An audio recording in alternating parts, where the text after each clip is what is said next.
The main subject of this segment is the attempt by the United Nations to define human rights. In 1948, the UN passed a bill by majority vote, a bill called the Universal Declaration of Human Rights. It soon became the chief reference document for human rights in most of the world. Nearly all literature on human rights can be traced to this document. Its origin was in the writings of concerned intellectuals and social idealists in the 1920s and 30s. After World War II, the United Nations was set up and the subsidiary Human Rights Commission under the chairmanship of Eleanor Roosevelt.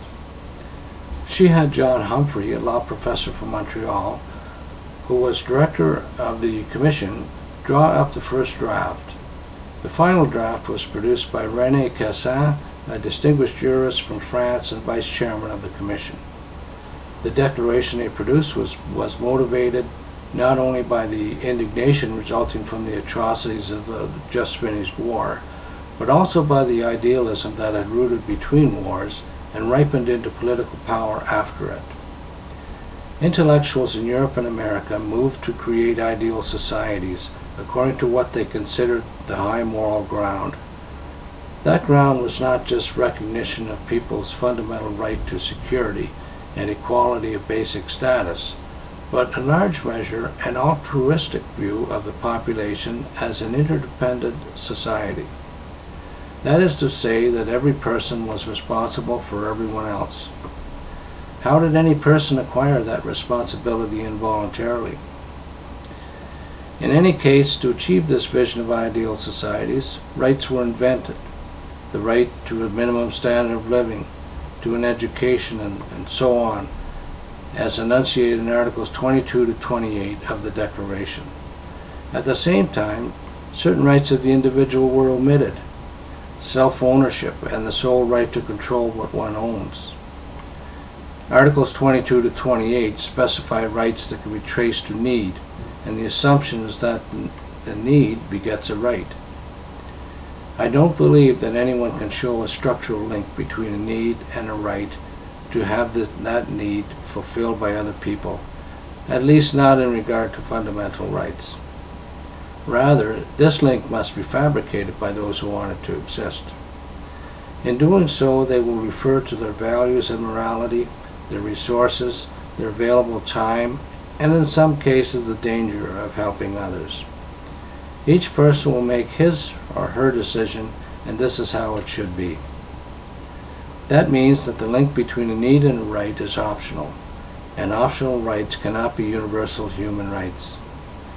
Therefore, need does not beget a right to have the need provided by other people, and rights based on need are false.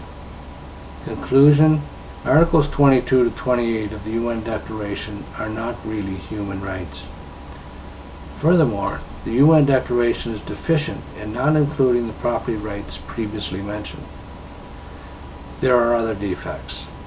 The Declaration does not state that a human being has certain fundamental rights that simply go with being a person, whether or not they are included in the country's laws. The style of the articles is like input to the legal systems of the world's countries. The possible inference is that a person does not have these rights unless they are included in laws. The theory of rights that I have presented says that a person has fundamental rights regardless of what laws say or do not say. That is, are a priori rights. The UN Declaration did another bad thing for human rights. It was a precedent for inventing human rights for a purpose. Since then, other people have done just that in regard to medical benefits, employment terms, aggressive self-defense, and many others. The result has been considerable confusion on human rights.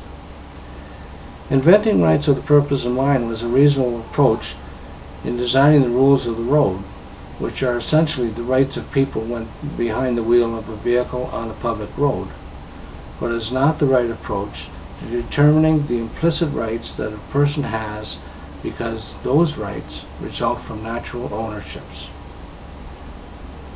They must be discovered by deduction on the natural setup of a human being among his kind. The process is more or less similar to how we discovered the workings of nature or mathematics. When a theory of fundamental rights has that kind of intellectual integrity, it can be understood and accepted by any reasonable person. It is vitally important to resolve the dichotomy on human rights if the world is to go down the correct path. You, the viewer, must decide if the theory of human rights that I presented earlier is correct, or is the United Nations Universal Declaration of Human Rights, with its errors, particular philosophy, and legal context, is the correct theory of rights. You must be objective and do more than refer to your personal morality or values, because these vary from one person to another, and especially from one culture to another. The correct theory must be acceptable to any reasonable person, as Pythagoras' theorem, for example, that is, intact logic that generates an inescapable conclusion. When you are done, come back for the next segment, when we will look at what governments have done with the UN concept of human rights. Hint, the welfare state that we see throughout the Western world and increasingly in the rest. We will also look at an alternative to that, a country based on true human rights. See you then.